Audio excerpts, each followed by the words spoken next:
for joining us today in the next webinar of the Oxygen series, Care of Pediatric and Adult Patients.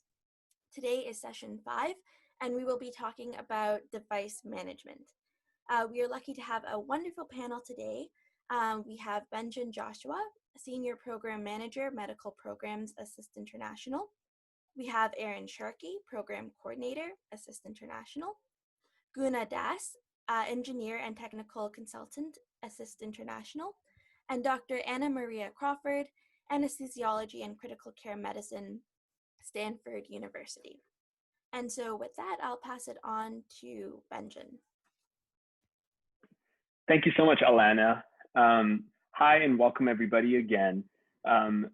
Before we get started into some of the technical components of our presentation today, I just wanted to maybe give you a brief overview about what you can expect from today's session.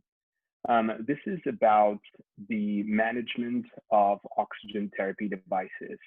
And based on our experiences and the experiences of some of our partners on the ground in the Global South, we've put together what we think are extremely critical and valuable, easy to apply tips and tricks around oxygen therapy devices that'll help prolong the use of these devices. Now, while we do acknowledge that there are multiple options and multiple ways to provide oxygen therapy to patients, for our discussion today, we're focusing on oxygen concentrators and oxygen cylinders.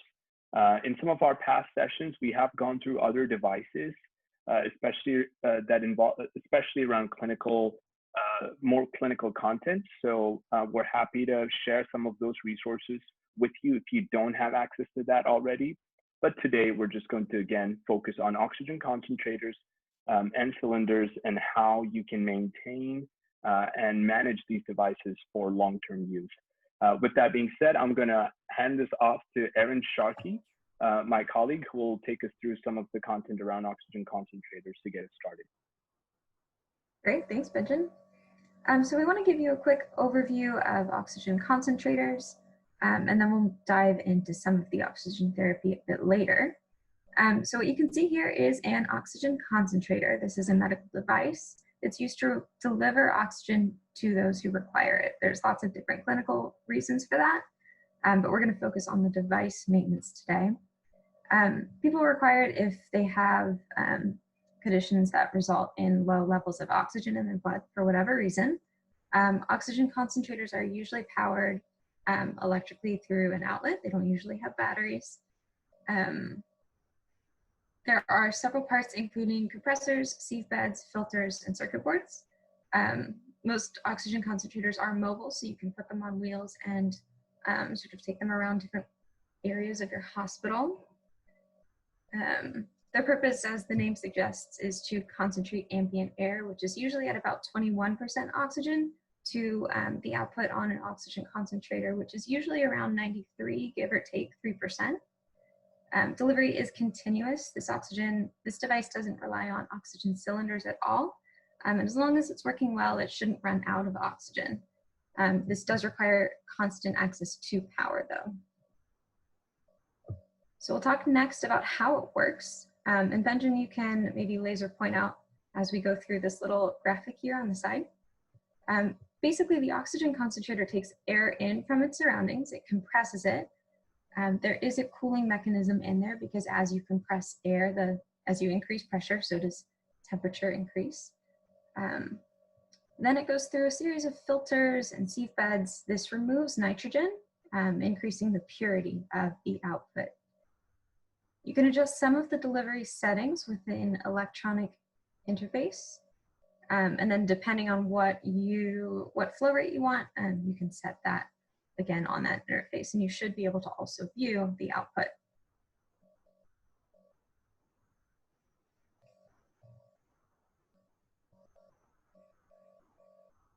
You can move on to the next slide so people can see it a little bit more clearly. Good. So again, the air comes in at about 80% nitrogen, 21% oxygen. It goes through the compressor, through the heat exchanger to cool it down, through the surge tank, and then into the sieve beds. You'll see there's 2 of them. That's where the magic happens. That's where nitrogen is removed, and the pure oxygen leaves that either the left or the right. One is always working so that the other can kind of catch up. And then whatever is produced is stored in that tiny tank. It's basically like a tiny oxygen cylinder. And then the output comes through some valves to adjust the pressure. And then again, the output should be around 93% plus or minus 3, depending on what source you're looking at. There are some things that can go wrong. Often this has to do with the output pressure or the output purity. If your pressure is too high or too low, you'll usually see an alarm. And again, you don't want your pressure to be too high or too low, or your purity to be too high or too low for your patient. Some of the things that can cause problems are blocked filters, zeolite. The material that's in the sieve beds can be old, maybe it won't work anymore. And again, all oxygen concentrators do have those alarms, and they do need to be addressed either by a biomedical technician or maybe the distributor, depending on where you bought your oxygen concentrator. We'll skip next to the specifications. If you were to procure an oxygen concentrator, these are the things you would look for when you're talking to distributors or producers, manufacturers. Of course, you definitely want it to concentrate air into pure oxygen, purer oxygen that is. It should be mobile, usually on 4 anti-static casters. That's important so that there's no hazards associated with fire or electricity. You also want it to have brakes so that you can stop it in place. Some of the sort of numbers you'll look through are, again, that purity rate. 93% is ideal, plus or minus 3. The output pressure should be between 0.04 and 0.07 MPa. That's megapascals. You can also see the conversion in PSI, or pounds per square inch. You also want your noise level to be below 55 dB. One of the major differences between medical oxygen and, say, industrial oxygen is the 4-step filtering of the air intake. This filters out bacteria, it filters out water. Some of these filters will be reusable and some will not. But you do want to have that 4-step process. And you also, and this is key, you do want audio-visual alarms for things like low oxygen, high or low pressure, so that you can address the problem before it affects your patient. One last note that we'll make for our friends in low and middle income countries, when you're purchasing an oxygen concentrator, you should also look at some of the accessories that you'll need to purchase on an ongoing basis. Even reusable cannulas and masks will need to be autoclaved. And most of them are good for about 20 to 30 uses, and then you will need to replace even the reusable ones. So making sure that you have access to those pieces and accessories when you need them is critical. So make sure you're in communication with your distributors early on so that you can make sure you have access to them exactly when you need them. Okay, I think from now we're going to turn it over to Benjin to talk about the different alarms that will come up and how you can address them. Thank you so much, Erin. I want to quickly move back to this slide. As Erin mentioned, there are several components to this oxygen concentrator. As you've probably observed, a lot of the components in this picture are on the inside of the oxygen concentrator. And it takes a little bit of work to take apart an oxygen concentrator and address some of the issues associated with this device. But there are some very basic first responder responsibilities that clinicians can be aware of that will help you very quickly troubleshoot and even lengthen the use of an oxygen concentrator. So the alarms are one of the quickest ways to catch what is going wrong with your oxygen concentrator. You want to pay attention to these alarms. And we've put together a quick short list of some solutions you can look at before the oxygen concentrator needs in-depth troubleshooting. So the first kind of alarm that you will observe, and again, just wanted to clarify, these alarms are modeled off of an AirSep oxygen concentrator, but most oxygen concentrators have very similar working principles. So while we encourage you to look at manufacturer manuals for more specific instructions, but what we're providing is a general sort of overview of the common alarms that oxygen concentrators will have. So the first kind of alarm is a short beep that is followed by a long pause. So you'll hear a beep sound, a long pause, and another beep sound, and a long pause. You will notice that your concentrator may not be operating even when the power is switched on. So here are some of the problems that you want to look at. You want to check and see if your power cord is plugged in properly to the oxygen concentrator and to the outlet. Make sure that that power cord is not damaged. You want to look and see if there is actually power at the outlet itself. And you can do that by plugging in other devices just to check and see if that outlet has power. You can also try switching the power outlet and plugging in your oxygen concentrator into a different power outlet. Another issue you want to look at is if there is no power at the outlets, maybe consider looking at the circuit breaker to see if one has tripped. And if you do identify that there is power to the room and your oxygen concentrator still does not turn on, but the alarm is there, you want to look at the compressor and see if the compressor is working or not. You will hear a humming sound, and if that's not coming through, then you want to make sure to give that information to your technician who can do some further troubleshooting. So short beeps followed by long pause. Those types of alarms can usually be taken care of by addressing power-related issues.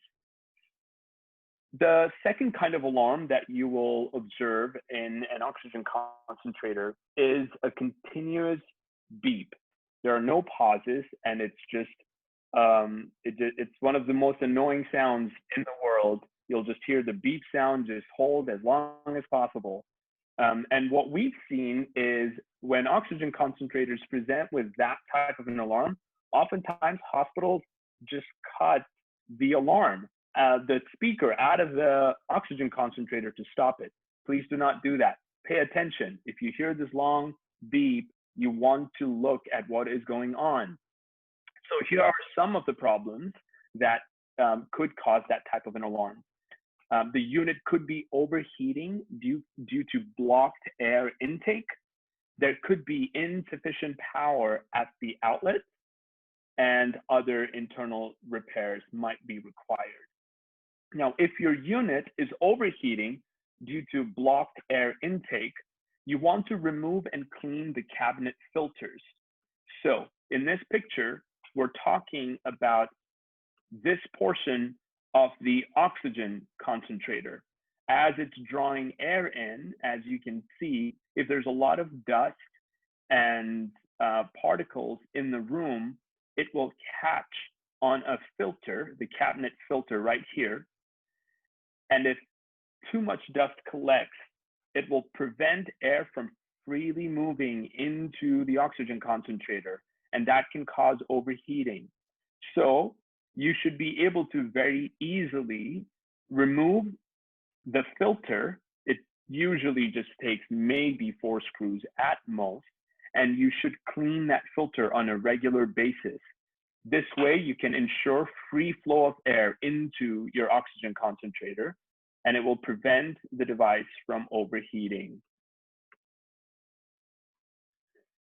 So you want to make sure that the cabinet filter is clean. And once that is taken care of, you want to make sure your oxygen concentrator is at least 3 inches away from walls, draperies, or furniture.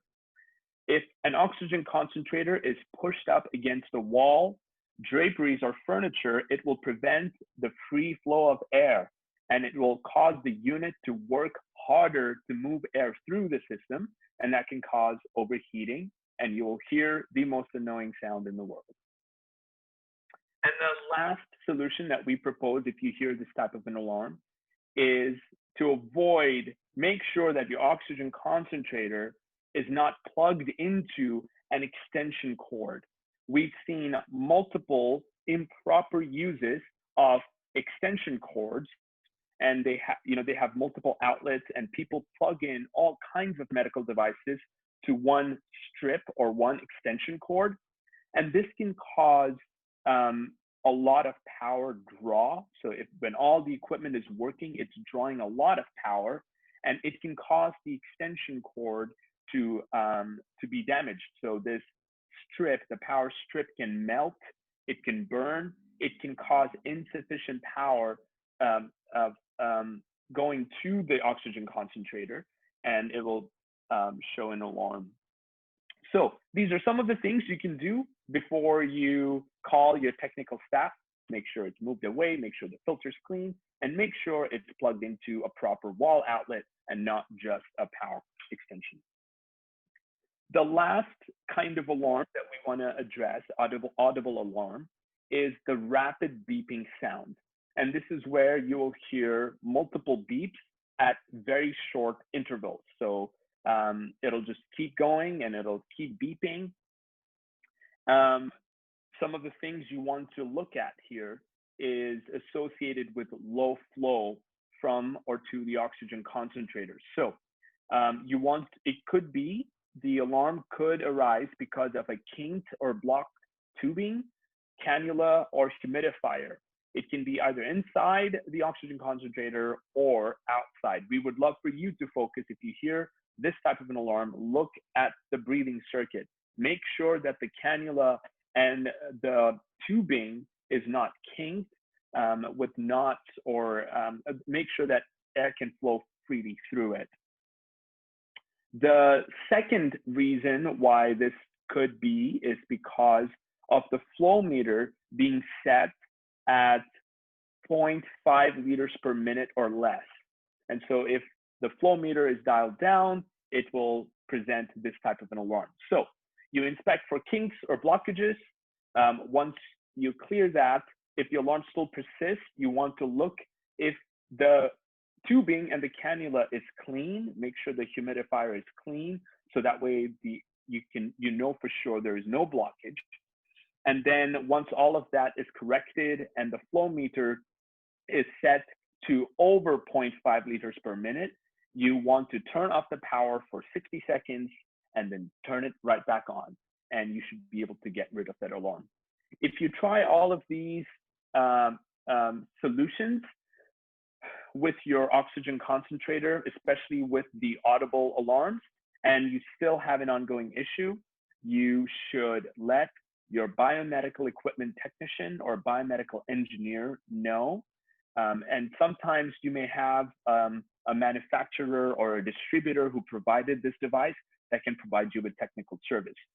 I also want to just make a note, if you have technical teams at your hospitals, so biomedical engineers or biomedical equipment technicians at your hospitals, and they would like some more training, in-depth training on how to repair oxygen concentrators, you can please refer them to our website. We're happy to share more information with you.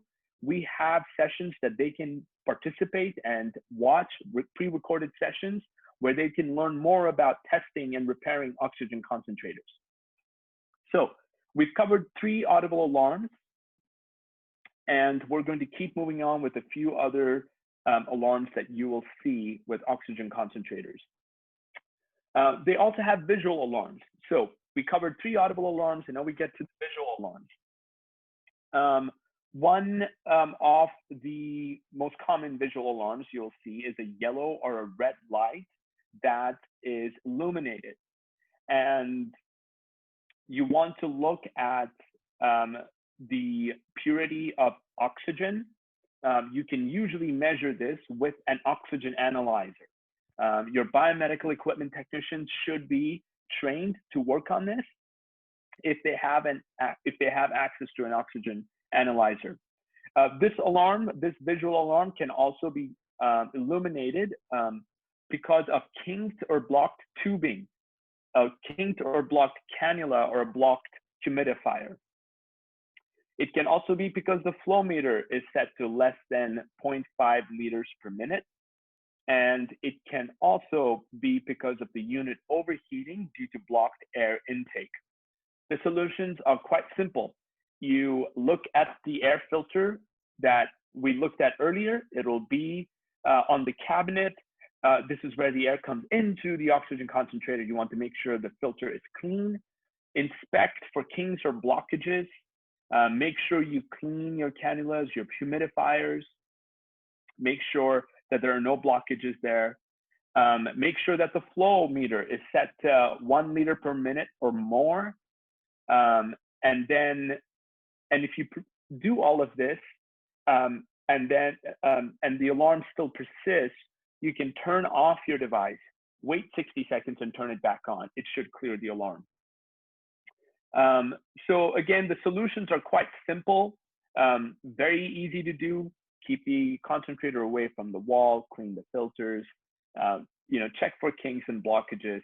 These are very easy things that you can do that can prevent long-term damage to an oxygen concentrator, and also perhaps make sure your oxygen concentrator is back online very quickly. Here are some other alarms that you want to be aware of. When the unit is first turned on, there is typically a 5-second audible alarm that will sound. If the alarm does not sound, we recommend replacing a battery on the device if it has one, since no other alarms will operate. So when you first turn on an oxygen concentrator, you'll hear this alarm. And if your device has a battery and that alarm doesn't come on, you want to replace that battery. Your technical team should be able to figure that out. Also, there is a power disconnect alarm. So if the power to the unit is turned off abruptly, the unit's on-off switch is in the on position, there will be a continuous audible alarm. And one way you can make sure that this is actually working and this alarm is configured properly is to test it. And you can test it by just simply unplugging the unit from the wall while the on-off switch is on. And this way you can hear the alarm and it'll warn you in case there's a power failure. There's also the high pressure alarm. And so this is when, if the system pressure rises above normal operating conditions, there will be a 1-second audible alarm followed by a pause. And this will just keep going, an alarm, a pause, an alarm, a pause. And if you want to test this type of alarm, make sure this is functional, this alarm works on your system. You just want to go ahead and disconnect one wire on both of the waste valves and turn on the unit. And this alarm will be activated, and you will be able to test for this. So this is something, again, your technical team can test to make sure that that this type of an alarm is functional on your oxygen concentrator if it has that. Now, Erin mentioned the purity of oxygen earlier in her presentation, and I referenced trainings that we have for your technical teams. We just wanted to quickly show you a sample of the kind of test report that your biomedical technicians or engineers should be able to produce when they're maintaining oxygen concentrators. As you can see, you test for flow at anywhere between 1 to 3 liters per minute, 4 liters per minute, and 5 liters per minute. And when you set the oxygen concentrator to these corresponding flows, you should be able to measure the purity of oxygen. And there are ranges here that it can comply with. So between 1 to 3 liters per minute, your oxygen concentrator should be able to produce 92 to 96% purity, pure oxygen. And then at 4 liters per minute, that will be anywhere between 89% to 96%. And at 5 liters per minute, it'll be anywhere between 86% to 96%. your biomed team should be able to test for this by using an oxygen analyzer. One thing that you will notice is as you increase the flow of oxygen in an oxygen concentrator, you will notice that the lower limits get lower. And so as more air moves through the system, the purity of oxygen decreases, though it shouldn't go below 87%. WHO puts the range at, I think, 82 or 83%, but we think that all oxygen concentrators should be able to work at 93% plus or minus 3%. So this is again a sample of a test report that your biomedical teams should have or should be using to test oxygen concentrators. And we're happy to share this with your teams. If they can just reach out to us, we're happy to share this with them. Here are some of the devices that are used in testing and calibrating oxygen concentrators. You've got a digital pressure meter, an oxygen analyzer, and multimeter. With these three testing devices, you should be able to do most of the technical work that is required to maintain an oxygen concentrator. Here are some pictures that is important for you to just keep in mind. This is the air intake filter. You will see this again on the outside of the oxygen concentrator. You should be able to pull out a little cover and you'll see this in there. Make sure that this is clean. It is washable, and make sure it's clean and there's no blockages. There are also some other filters, such as the product filter. And this product filter needs to be replaced every 10,000 hours or so, depending on manufacturer recommendations. This is something that your biomedical team should be doing, and they'll need to take apart the oxygen concentrator to do that. Also, oxygen concentrators should typically have an hour counter. And so this is very important to just keep a track of. This way, when it reaches 10,000 on the hour counter, you know to notify your technical team to come and replace the product filter. With that, I'm going to pause and pass this presentation off to Erin to take us through device management. And I'm not sure if there are any questions we can answer right now, but I will defer to Monica. We're happy to take some questions so far, or maybe continue to proceed with the presentation as you see fit. Yeah, I mean, if I could just ask a quick question, Benjin. Could one of the panelists discuss what might occur if you don't regularly replace the product filters on your oxygen concentrator? What are the risks associated with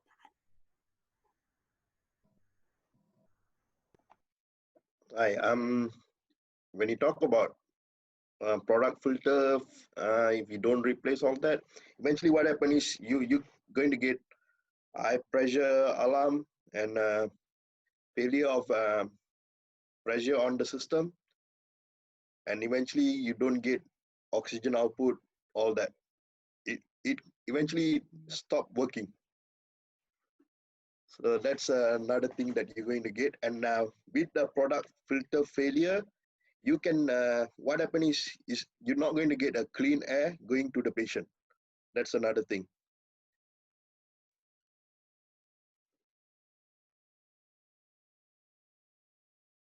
Okay. Great, thank you. Yeah, Okay.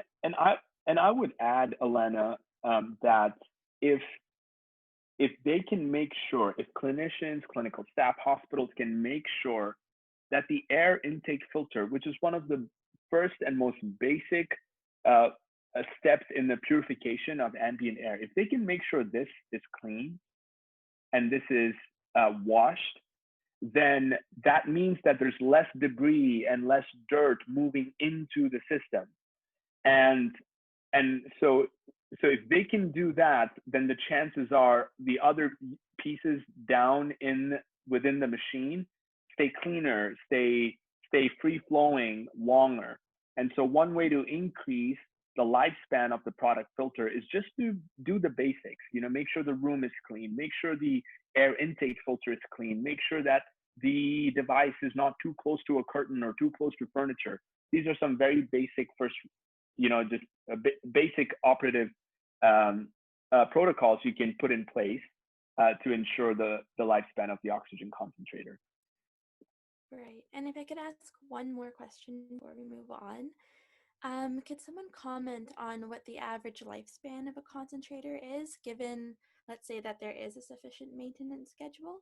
I'm just thinking of some health centers, you know, planning and budgeting for equipment replacement and purchasing.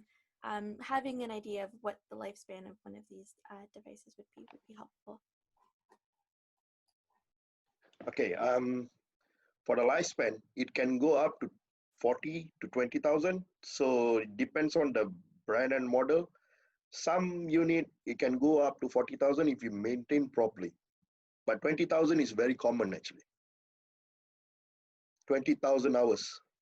So 20,000 hours is equivalent to 3 years or 2.5 years. 40,000 hours is about almost 5 years. So that's the lifespan of this equipment. Because the Soviet bed eventually will lose the capability of producing oxygen and absorbing nitrogen, all that. Okay. There's actually one more question in the chat box if we want to do that one as well. It's two parts. First, is the oxygen from the oxygen concentrator blended with medical air? And then second, why does the concentration of oxygen decrease with higher flow rate? So Guna, maybe you can start with the blending of medical air and then do flow rates. Okay, oxygen concentrator normally going to take atmosphere air into the system and absorb nitrogen and let go the oxygen to the product tank. That's how it works.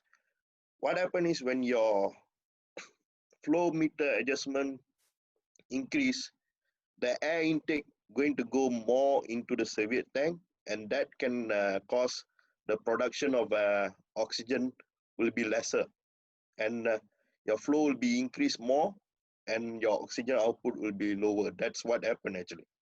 So when you talk about medical air, it's not necessarily medical air. It's just an atmosphere air that going to convert by bringing in atmosphere air and removing nitrogen and let go the oxygen to the system. That's how it works. Okay. And I'm curious, Anna, if you have any thoughts about this. I don't think I've ever seen an oxygen concentrator, the oxygen coming out of it, be blended with medical air before it gets to a patient. I'm not sure if that's common practice or what your thoughts are there. Yeah, typically you're absolutely right. We don't typically blend oxygen from a concentrator with medical air, and the reason is the flows at which an oxygen concentrator works are usually 10 liters per minute maximum. So usually oxygen concentrators are used with low flow oxygen delivery devices such as a nasal cannula or a simple face mask. And those delivery devices only offer a certain percentage or fraction of inspired oxygen. So it's not a very high FiO2 or fraction of inspired oxygen. So there's really no reason to blend it with air because it would actually decrease even further the amount of oxygen the patient is actually inhaling.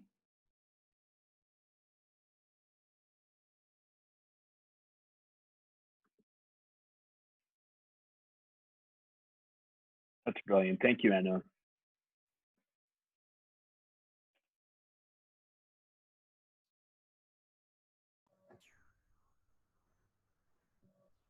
There's a question from Moni as well about the safety of oxygen cylinders and he poses how safe is it to use the oxygen cylinder since we normally connect the cylinder directly to the patient?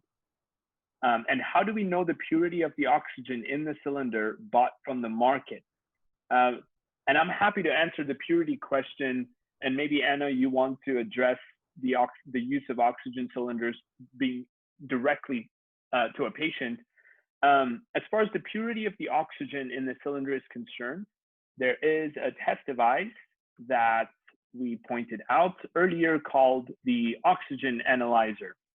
And you are able to get the flow from the cylinder to go through the oxygen analyzer, and you're able to tell the purity of it. So that is how you figure that out. If anybody is interested in this type of technical knowledge, please feel free to look at some of our biomedical equipment technician training sessions around oxygen concentrators where we go through this in depth. And Anna, we'll just toss this one over to you. How safe is it to use oxygen cylinders directly with the patient? Thank you, Benjin, for the question. I think before I address oxygen cylinders being used directly for oxygen delivery to patients, I would like to maybe ask your opinion and also point out that when we talk about purity, it's not only making sure that the gas within the cylinder is actually oxygen, but it's also whether or not it's the cylinder itself contains impurities. So there's a big difference between industrial oxygen cylinders and medical oxygen cylinders. So when you buy an oxygen cylinder from the market or from a source that you may not know very well, it is really important to recognize that if it's industrial oxygen, it's not recommended to use in patients. We do recognize sometimes we don't have many choices, but do know that if you use industrial oxygen in patient care, there is a risk that the patient will inhale contaminants within the cylinder that would otherwise not matter for industrial use, but matter greatly to the patient's lungs in medical use. So I'll just start with that to consider the oxygen source. And then I think along with Erin, we can comment on using oxygen cylinders directly connected to patients. That's not 100% correct in that we never directly connect the cylinder to the patient because the pressure inside the cylinder is very, very high and would actually damage and possibly kill a patient if it was directly connected. So it's incredibly important to have pressure regulators in between the cylinder and the oxygen delivery device, whether it's a nasal cannula or a mask. So I don't know, Erin, you were probably going to talk a little bit more about oxygen regulators, pressure regulators, and pressure gauges. So I will just say that you can use oxygen cylinders for patients. We do all the time, but it's important to recognize that you do have to down regulate the pressure because the pressure is incredibly high within the cylinder. Yeah, that's a great segue. Thank you. All right, let's go ahead and talk a bit about oxygen cylinders. I know there are some other questions, but we'll definitely come back to those at the end.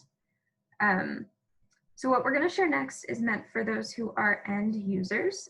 So this is the people who actually set up the oxygen, choose the settings, connect it to a patient. There's a variety of roles represented on this call. So if you're, say, the person who's prescribing oxygen, but not the one that's attaching it to a patient, you may want to loop some of your colleagues into this conversation, either later on the videos or even right now. But we will, of course, make these available to you. But this is definitely meant for the people who are actually doing the application of oxygen to their patients. And what you can see here, we'll just jump right in. This is exactly what Dr. Anna was talking about. We call this a regulator flow meter assembly. Benjin, if you don't mind highlighting the regulator first. It's that guy right there. And then right next to it with the green knob is the flow meter. You do need both of these pieces. There's also a piece that's not shown, we'll get to it later, that's the humidifier, and it would be attached right below the flow meter. We're going to go over regulators, the gauges that you can read, flow meters, and humidifiers. There wasn't one in the last slide, but there is on the next. Sometimes these terms are used interchangeably, but we did want to make it very clear exactly what we're talking about, because these are separate pieces and they do all come in a system just like this. And again, as some other people have mentioned, these all connect to things like cannulas, masks, prongs, and other devices to actually get the oxygen from this assembly to the patient. Go ahead to the next slide. And yeah, so there you can see all of the different pieces labeled. There's the valve on the oxygen cylinder itself that moves into the regulator gauge. This is where the oxygen goes from, I believe, 22 PSI, 2200 PSI down to about 50 PSI. And then it's pushed through the flow meter and then through a humidifier if you have one, and then into the cannula or face mask, for example. You can see this, let's go back one more time. There's one more detail. This is a full oxygen cylinder. You can see the needle on the gauge. It's right at the end of the green zone at the highest point. That's at 2200 PSI, and that's pounds per square inch. You can find it in some other units too. We'll get to that in a minute. But you should be able to read the pressure off of this gauge. This one's very nicely colored for us. You can see very clearly green is good. Once it gets into red, you need to refill it. But this one, for example, is full. Okay, so oxygen cylinders are typically filled at an oxygen plant. You might have one at your hospital, or you might have this sort of external, and they may ship cylinders to you. A full cylinder is defined by its pressure, so not necessarily by volume, but by pressure. A full cylinder is 2,200 pounds per square inch, and that's pounds force per square inch. You can go on to the next slide. Now, again, this regulator gauge shows that the cylinder is full at that 2200 PSI. And again, we love this one because it's color-coded and it's very easy to read. A lot of them look very differently. So this one's color-coded, some will be all green, some will be all red. It doesn't really matter. The numbers are what you need to pay attention to. And anything in the white zone off to the right is something that you won't really need to use. Most plants will not even allow you to fill a cylinder past capacity. It's actually very unsafe, and so they do not do that. And you can go ahead to the next one. Okay, so we said a full cylinder is at 2,200 PSI, but often the capacity of those cylinders are going to be defined by how much liquid they would hold if they were holding a liquid. So you can see this one on the right top is 50 liters, and the one right below it is about 46, maybe that's 46.01 liters. That is capacity in liters volume-wise of liquid. Again, you don't put liquid in these, but that's how you can kind of differentiate the sizes because again, they're all full at the same pressure. Volume can also be shown as cubic meters of gas, but that's, I believe, less common. Go ahead to the next slide. Okay, so here's some different standard sizes that we've seen.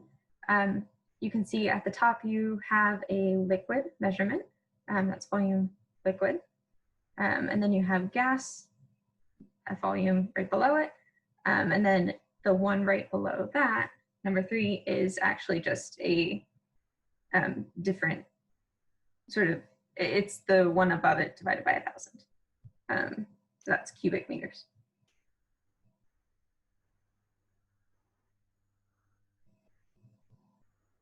Okay, so we're gonna move on to gauges here. As I said, they all look very different. I showed you one a few slides back. This is the same one. So it takes the pressure from the cylinder, which again, this one's full, it doesn't have to be, but it takes the pressure from the cylinder, whatever it may be, and it converts it to 50 psi. And this is never something you need to set yourself. This is just what oxygen gauges and regulators do. It's preset for you, you don't have to worry about it, but you definitely want that on there so that you're not putting 2,200 pounds per square inch force into a patient's lungs. That would not be good, as Dr. Anna has told us. You can go on to the next one. So the gauge shows the cylinder pressure. It does not show the pressure out. Just a point of note there.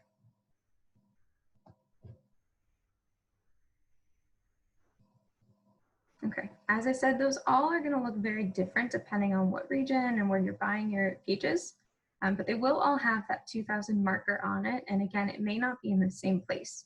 So particularly if your hospital has more than one kind of regulator, make sure you're reading the numbers and not just looking for sort of the angle, which is very natural.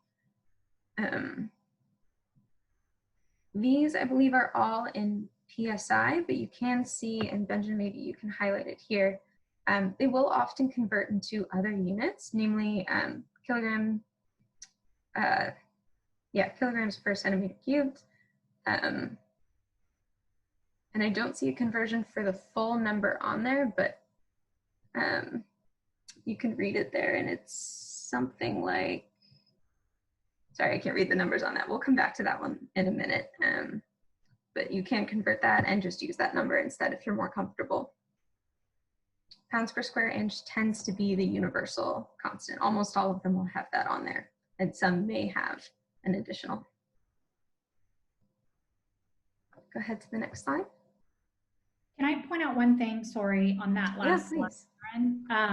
The white pressure gauge in the middle, the red circle is actually around the black number that says 20,000. That unit is kilopascals.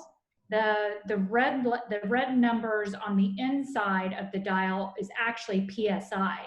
So what we would measure if the cylinder was full is the gauge would point to 2,200 PSI, which would be the red number, not the black number. So it's important to point out not only the different, notice the different units that are available for measuring pressure, but also realize that if there are two units used, which scale has PSI and which scale has kilograms force per centimeter squared or kilopascals. So just a small detail there. Yeah, that's really important, especially because it's so close in angle to, for example, the one to the right of it. You definitely have to be careful and more detailed when you're looking at these.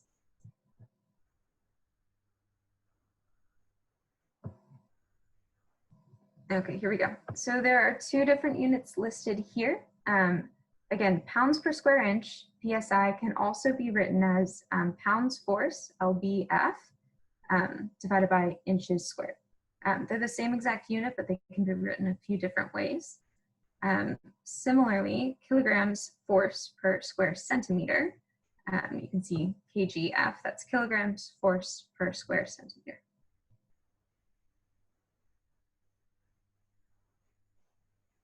And we've got another one for you. So again, we're showing PSI as PSI. It's the same thing as LBF divided by inches squared. That's pounds force per square inch. You can also do kilopascals, and you can see the conversion right below there. There's about 100 to 1 kilopascals to kilograms force per square inch, or per square centimeter.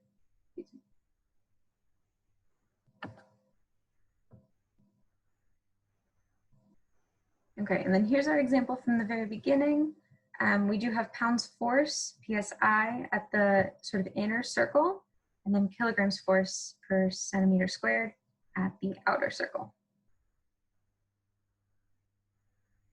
And again, PSI is the standard. You should almost always see that, but if you prefer to work in a different unit system, you usually can.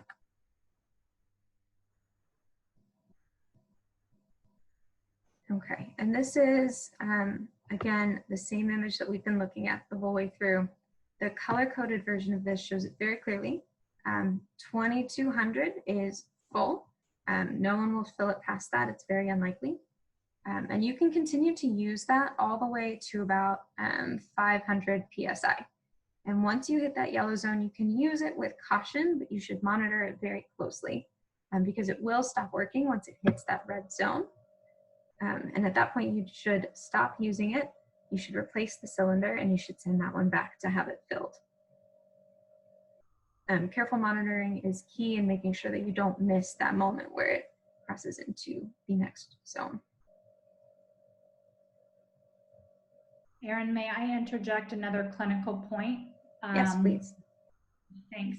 The color code pressure gauges are very useful and often seen when using small oxygen cylinders, the E cylinder, which is often used in patient transport. So if you're moving a patient from one clinical location to another, you may have the smaller E cylinder. And oftentimes you will see these types of color-coded gauges on the E cylinders.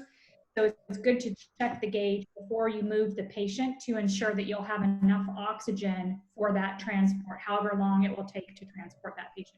So these color-coded pressure gauges are often seen in that clinical context. That makes a lot of sense. Thank you.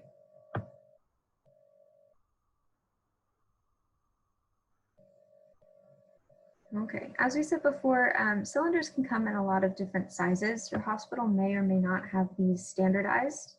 And as Dr. Anna said, some sizes are better for some applications than others, just by nature of being easier to transport or easier to, say, attach to a manifold. You can go ahead to the next slide, Benjin. The other thing that can be different on your cylinders is actually the valve that attaches to the flow meter regulator assembly we've been talking about. You can see on the left that is a female end, and on the right that is a male end. It's just depending on where the threads of that screw are. If they're internal, you're going to need a flow meter regulator assembly that has a male end with threads on the outside, versus on the right where there is a male end existing already, and you need a female end with threads on the inside in order to connect to that assembly. Go ahead to the next slide. And there's some images of those different assemblies, like we said. Again, male and female ends. There can be a mixture of these two at your hospital. You might have it all standardized to one.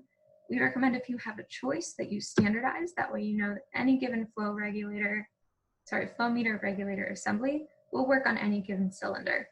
That may or may not be the case. So you do need to be careful and make sure that you have things that will connect before you attempt to attach them. And speaking of that, go on to the next page. Oh, there you can see sort of the different ends connected.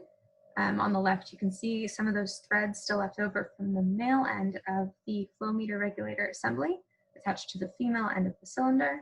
And then on the right, you can see that larger nut covering the threads of the male end entering the female end of the cylinder. So these are good pairs that actually match up.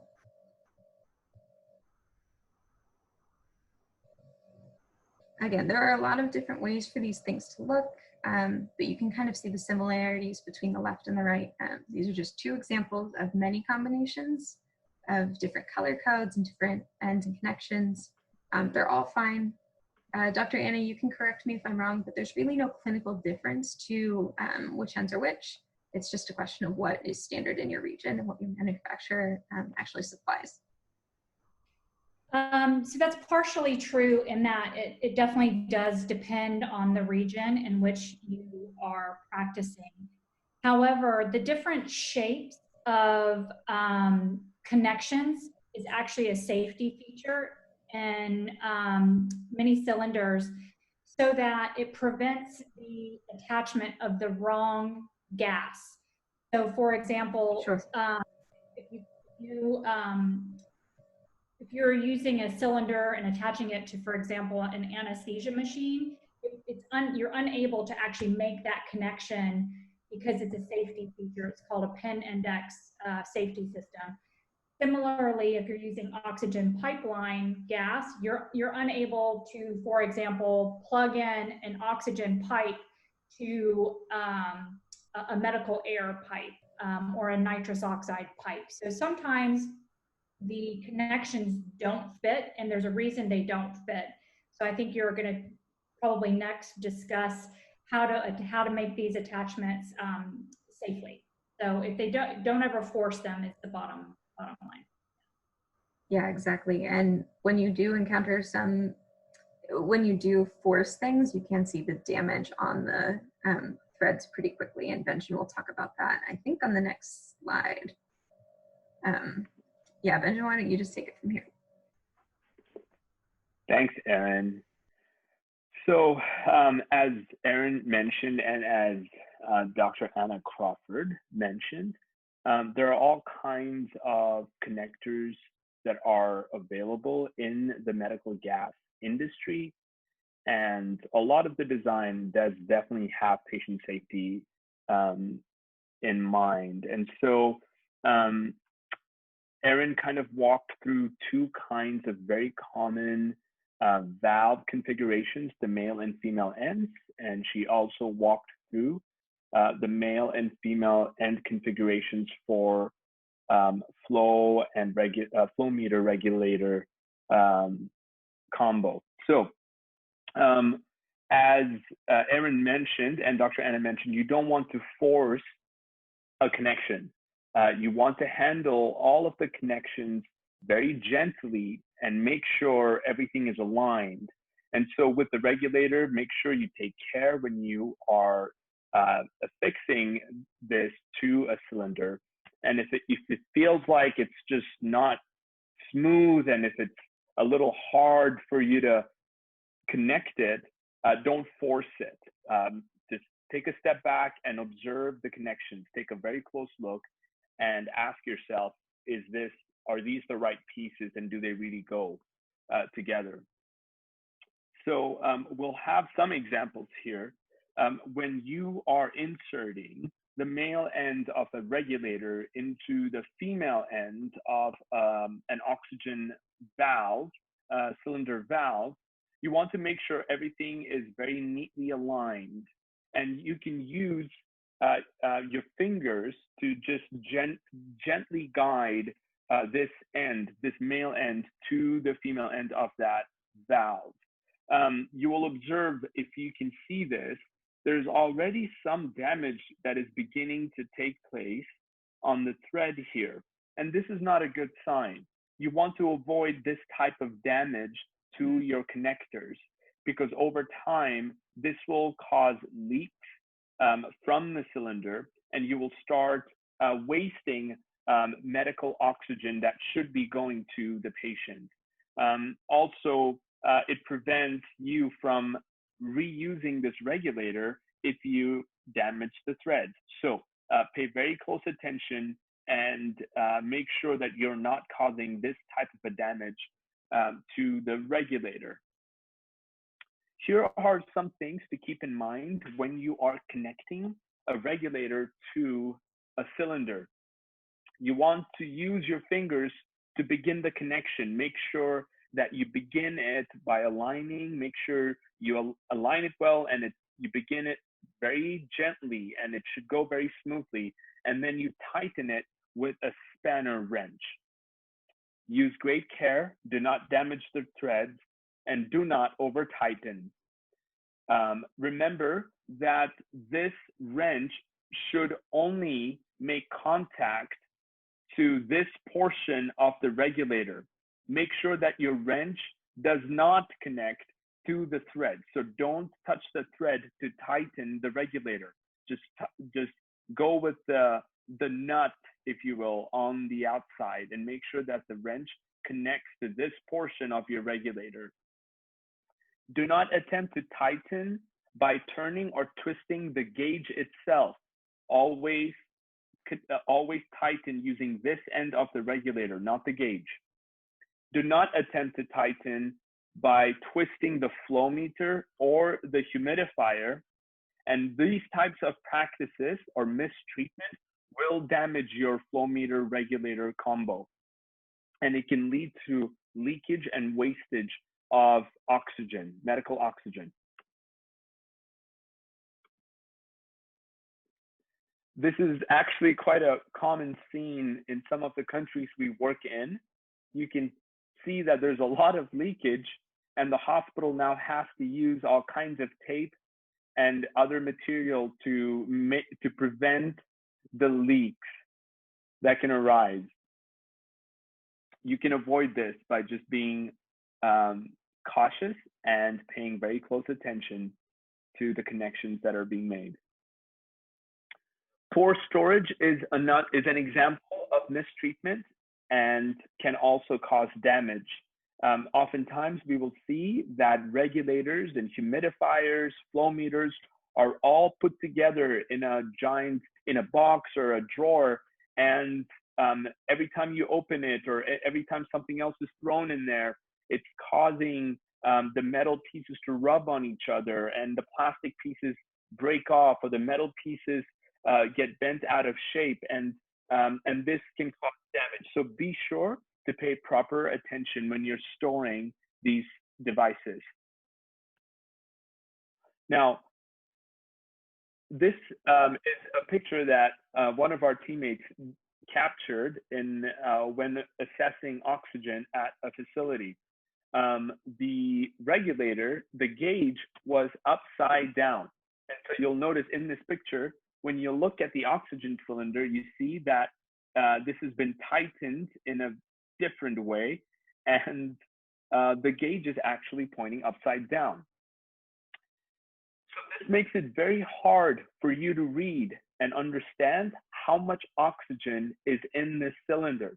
It makes it very hard for you to know for sure what pressure is being displayed. So if you have cylinders that are configured like this, our first recommendation is that you disconnect the regulator and make sure you connect this properly. If it is leaking, you should go ahead and replace this regulator, or have your biomedical technician look at fixing the leaks. This is a very dangerous way to view the gauge. But Erin went through in detail the different kinds of pressures and different types of units that are commonly used in the medical gas industry. And so if we want to take a stab at trying to figure out what pressure is being displayed, well, you know that a full cylinder is at 2200 PSI. And so you can, by knowing that a full cylinder is at 2200 PSI, you can then work your way back to look at this reading to say, well, there's 22 PSI and it's been highlighted as the max point, so this must be 2200. This should be in PSI.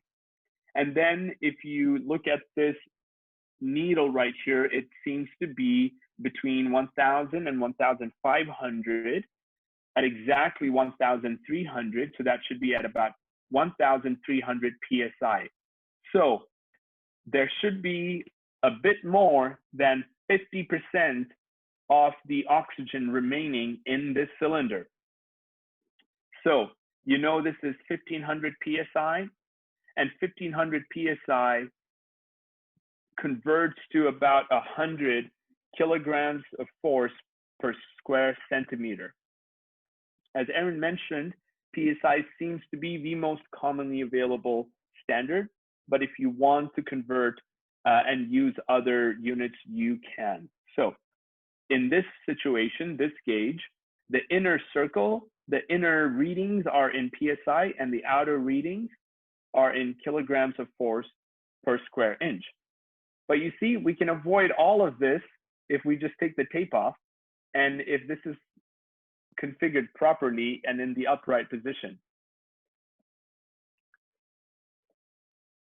So when the regulator is properly connected to the valve and the gauge is in this type of an upright position, then for you to get oxygen after you open the valve, you will open the flow meter. And so as you adjust the flow meter using this knob, you will notice that this ball will raise or lower as this knob is adjusted. And this ball will indicate the flow rate. So here's a question for us. What is the flow of oxygen, the rate of flow that is coming out of this cylinder in this flow meter? Well, you take a look at the ball, you look at the top, you look at the bottom, make sure this is aligned, and the midpoint should give you the reading. So this setting is actually at 5 liters per minute.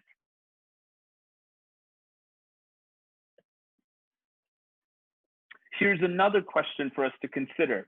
So we know that the flow rate is 5 liters per minute. So how much oxygen is now left in this cylinder? There are 2 ways to answer this. The first way to express the amount of oxygen left in the cylinder is by using the pressure of gas. It is the easiest way, but you can also use volume of the gas as well, and it will require a little bit of a calculation.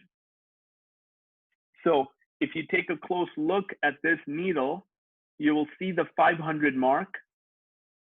You will see the 300 mark, the 300 PSI, which is when you have to replace the cylinder, as Erin mentioned. This is 500, this is 1,000, and this looks to be at about 700 PSI. So how much oxygen is left? There is about 700 PSI of oxygen left in this cylinder. And if you want to know the volume, well, there's a simple formula that you can reference. The volume will be equal to the pressure gauge reading in PSI divided by 14.7, which is in PSI as well. It's one atmospheric pressure. And then you multiply it by the volume of the cylinder. In this example, when our colleague was looking at the cylinder, it was a 48-liter cylinder, and that's why we will use 48 in this equation. So 700, the pressure reading, 700 PSI, divided by 14.7, that's the conversion that we'll use. And then you'll multiply all of that by 48, or the volume of the cylinder, 48 liters in this case. But for proper management of this oxygen cylinder, we want to think a little differently than just going off of what is listed, what is being shown by the needle. What do I mean by that? Well, we know that there is 700 PSI of oxygen in this cylinder, but we want to stop and replace the cylinder at 300 PSI. So we really only have 400 PSI remaining of actual working pressure. So even though this says 700 PSI, you have to think differently. You have to think, well, no, this says 700, but I need to replace at 300 PSI. So I only have 400 PSI of pressure of oxygen left in the cylinder to use, because after this, I have to replace the cylinder. I don't have an option.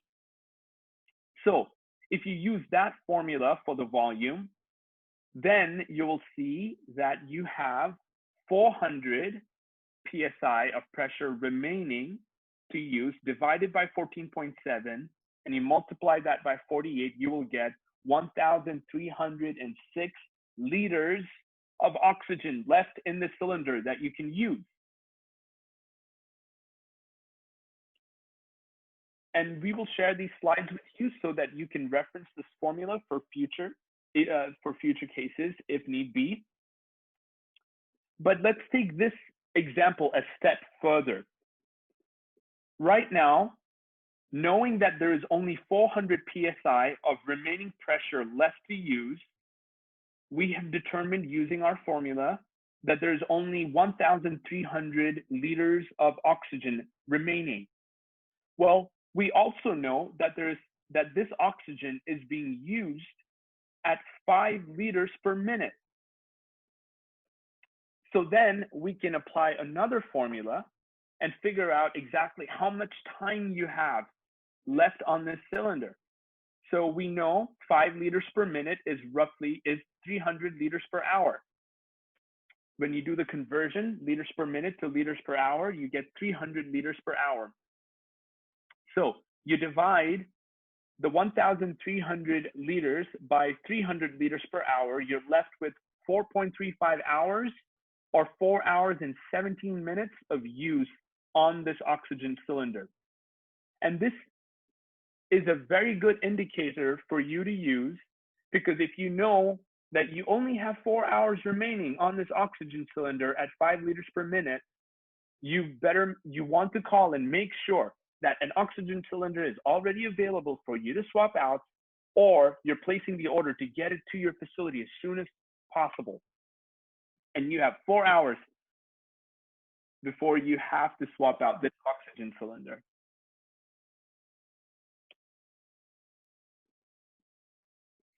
So here's a little bit of a trick question for you to consider. The question is, how much oxygen is left in this cylinder? So I'm looking at the gauge, and as Anna pointed out, you look at the units. There's kilopascals on the outside, there's pounds per square inch on the inside, and I look at this needle and it seems to be pointing at 300 psi. I see that the rate of flow is set at 3 liters per minute. And when you're asking how much oxygen is left, well, there is no point in asking that, because at 300 psi, we know we are switching out this cylinder. So we want to make sure that there is a backup available.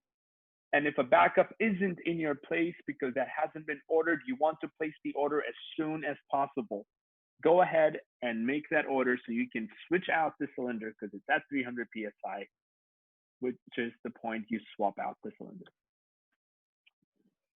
So we've gone through the regulator, we've gone through the flow meter, and typically down, yeah, go on, Anna. Sorry to interrupt. Is it possible to make one other point about flow meters? And that is that flow meters, there's different flow meters for different gases. So you can see the small writing on the flow meter actually designates it as oxygen flow meter.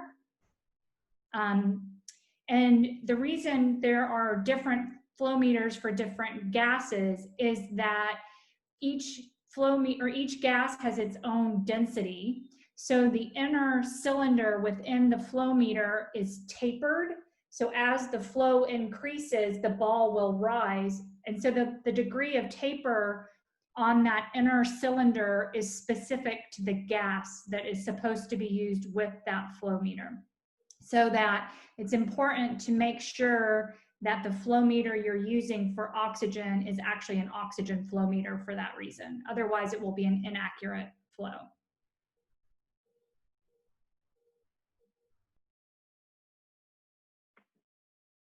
Anna, that is brilliant.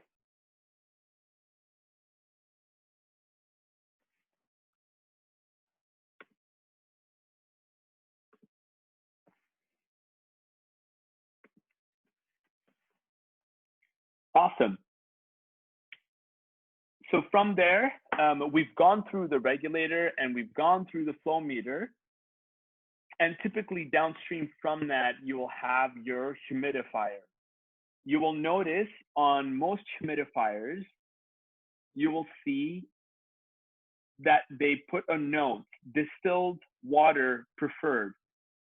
And you want to make sure that you fill water within this range. They will clearly demarcate upper, lower values and make sure that distilled water is filled within this range. We have some pictures to show you where distilled water was not used. and you will see that there will be buildup of various minerals and other contaminants if distilled water is not used. Be sure that you use distilled water, and also make sure that you clean this, wash this, and keep this clean. Because as things build up inside the humidifier, it will actually begin to cause blockage in the circuit. And especially if you have an oxygen concentrator attached to this humidifier, it will start showing alarms.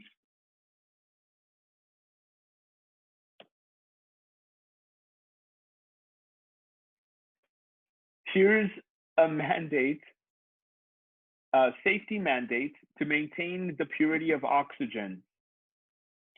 Make sure that no oil is used on the regulator or even in the connections. If you're connecting the regulator to the valve, make sure you're not spreading grease or oil in the connections. This is so important because you don't want to contaminate medical oxygen. And the final safety mandate that we have to share is that oxygen is a hazardous material, even though it is an essential drug.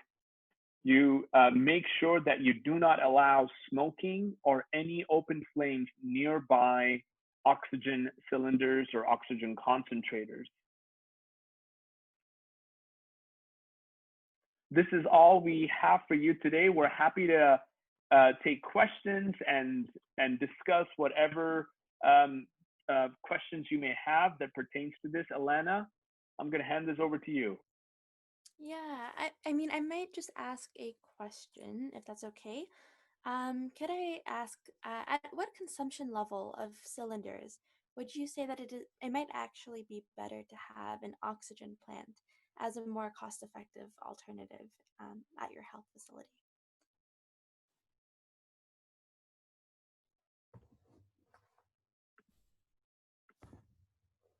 Alana, can you repeat that question again? Sorry. Thinking about at the health facility level, at what consumption level of cylinders would you say that it might actually be better to have an oxygen plant as your source of oxygen in terms of being perhaps a more cost-effective alternative? Wow, that is a loaded question.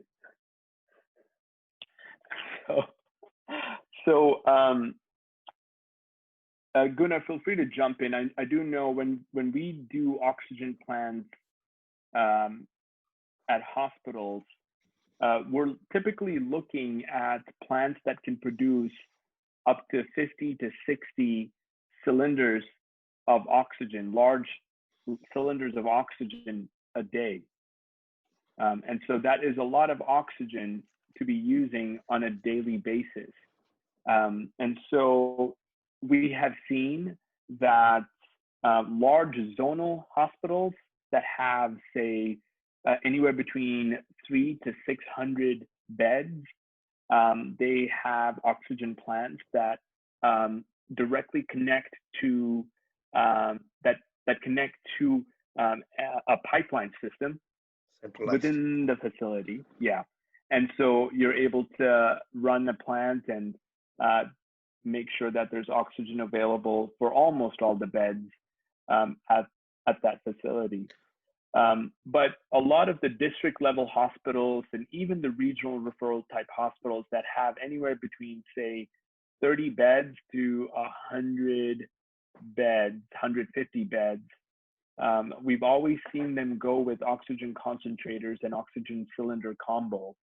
And there are larger oxygen concentrators too that allow for even some filling of some oxygen cylinders. There are large scale oxygen concentrators that are available. So there's a combination of that you can use. Guna, any thoughts there? Yeah, normally depends on the size of your OR and ICU, all that. Sometimes they use a manifold system with the cylinders that used to serve as like a centralized, and they got a, like what Benjin said, a bigger oxygen concentrator that linked to centralized system is huge and work as a central system for oxygen. But normally when you talk about the bed is less than 100 bed, all that, you're going to see more cylinder and oxygen concentrator in this type of hospitals. Especially a lot of developing country, they do practice this because cost factor. Centralized is good in long run, but to put in the plan, all that, that's a cost. So that's the reason they normally go for the cylinder, easy method and fast method.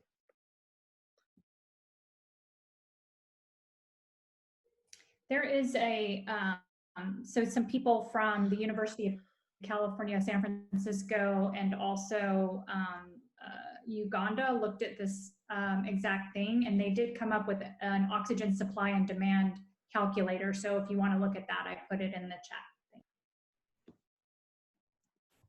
Thanks, Hannah. Great, thanks everyone. If there's no more questions in the chat, maybe we can close out the session. I do know that we are a little bit over time today, as usual. So I'm just gonna pull up the last slide. Okay, so thank you to all of our wonderful panelists for sharing your time and your expertise with us today. It's very much appreciated. Thank you to all of the participants who called in and engaged with the material. And thank you to our funders, Grand Challenges Canada, the Alma Foundation, the UBS Optimus Foundation, and the GE Foundation.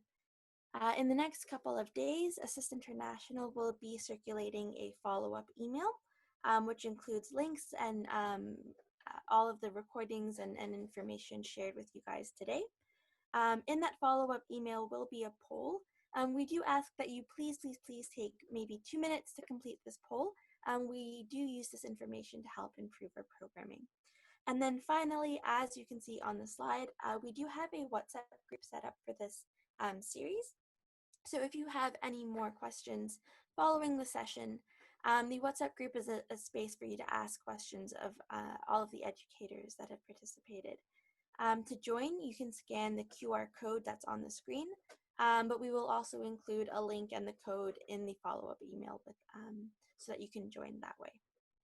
And then finally, if you have any questions for us at all, please feel free to direct them to echo@assistinternational.org. Thank you again for joining and have a nice rest of day.